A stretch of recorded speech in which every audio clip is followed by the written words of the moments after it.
The Memphis Grizzlies select Hasheem Thabeet from Dar es Salaam. Led the nation in blocks per game thanks largely to Hasheem Thabeet. Hasheem Thabeet. Hasheem Thabeet.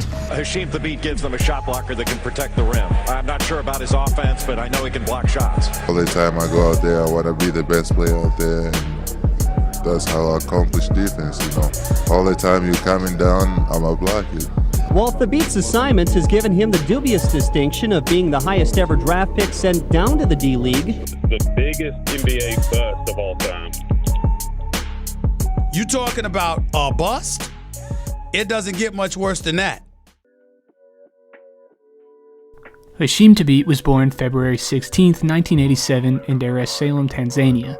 He refers to his life as normal. He hung around with his neighborhood friends, played soccer, and made homemade toys. The local soccer court in his neighborhood is located at the university near his home right past the basketball court.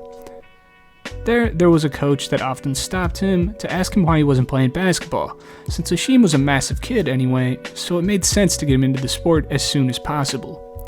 He made excuses to why he couldn't play, like not having any shoes, which was true to an extent. Hasheem came from a rather impoverished community, but more so than that, he admits to being scared to try it. One day, the coach stopped him with shoes and a jersey and made the decision for him that today was the day to play.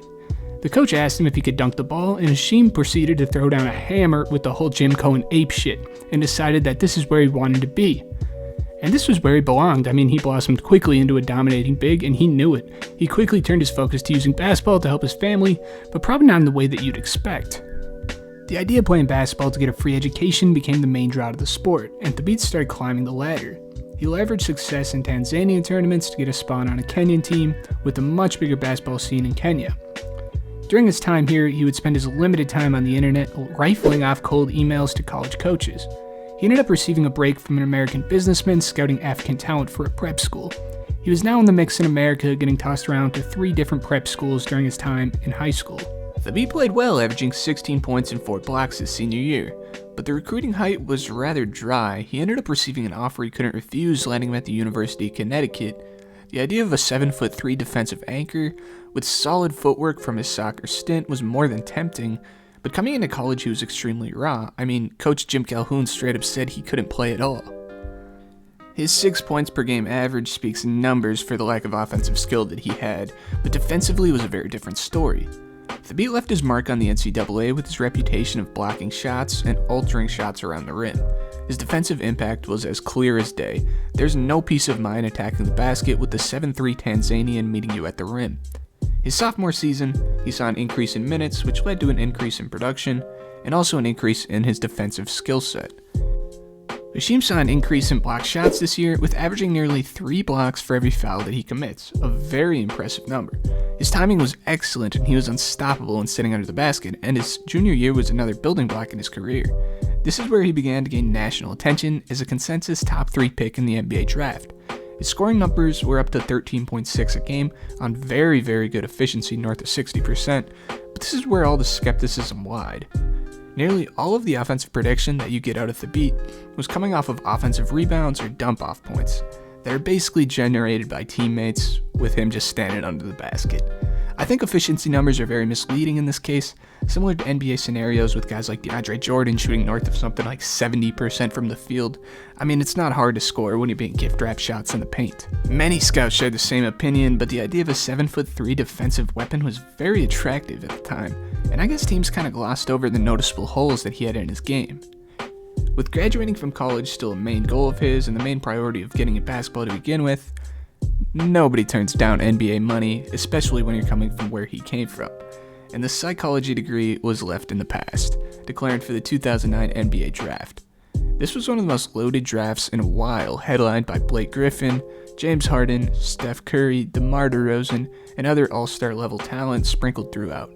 With what they thought was the guard combo of the future in OJ Mayo and Mike Conley in Memphis, they had their focus on building up the front court, with the unproven Marc Gasol still being a question mark at the time, and snatched up Hasheem's 2nd overall just after Blake Griffin and before all of the guys previously mentioned.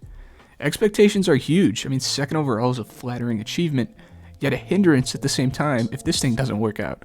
After his arrival at practice, assistant coach Damon Stoudemire watched him play his first 10 minutes and knew it wasn't going to work out. he didn't know how to be a pro. 10 minutes. I mean, I'm a firm believer that you can tell how good someone is after watching them shoot around, maybe take a couple dribbles or whatever. But knowing your number 2 pick has no future after 10 minutes, like, how do you get so bamboozled? I wish I could say it was up from here, but he greatly disappointed his rookie year, putting up 3 a game with almost as many fouls as points and twice as many fouls as blocks. There was nowhere to grow from here. I mean, this was his best year. There was nothing to work with. He didn't excel at anything really like he did in college because you simply couldn't pull that in the NBA. Offensively, the question marks turned to exclamation points. He sucked. He had negative touch around the basket. If it wasn't an open dunk, it just wasn't going to go in. He had quite possibly the weakest offensive game you could have. I mean, there was no polish at all. Even defensively, he stunk it up. He didn't have the strength to guard NBA bigs. You could kind of have your way with him. There was no more standing on the basket like he did in college, and putting him in screen and roll coverage was a nightmare.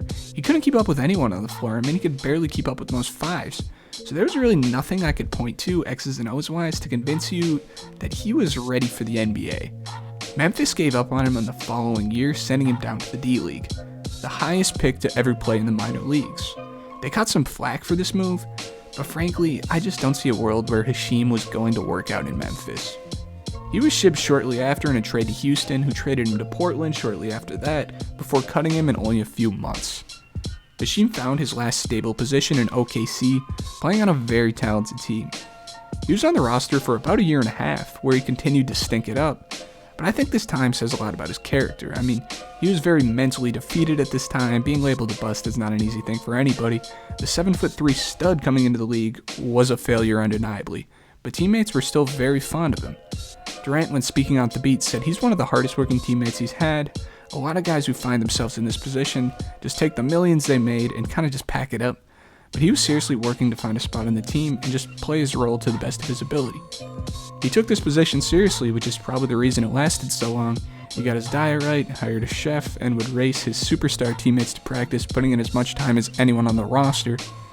As much as I wish I could say he figured out his spot, he just didn't. He could look the part, but the game moves too fast. He was traded to the Sixers partway through the season, who immediately waived him, and he never graced an NBA floor again. I think the time that he was drafted was somewhat of a turning point in the NBA. There was no place for a big with no offensive game, and there really isn't anyone you could point to that was taken this high again. Expectations continue to grow for a big guy, switchier defenses are more prevalent, shot creating of some sort is a bigger need for teams overall, and guys his size are expanding to three-point land. I mean, we will never see someone who showed such little skill go this high again. Being big is just not enough. Despite the criticisms, I have to give it up to him. He didn't disappear off the face of the map with the $16 million that he made over his career. He signed with the Pistons D-League team before being cut. He bounced around the country training with top guys in hopes for getting his chance again. I mean, he really went for it, and you can never knock a guy for that. He found spots in Japan as well as back in the D-League once again, but there was just no level in the pro scene where the problems with his game were not very evident. He retired recently after overseas ventures and has since put great focus on giving back to the community with the success that he found. With all due respect to the social impact and the efforts he put in, it is an undeniable truth that Hasheem's run in the NBA was a colossal failure, and his reputation will unfortunately always be one of the biggest busts that the game has ever seen. Thank you for watching. Peace out.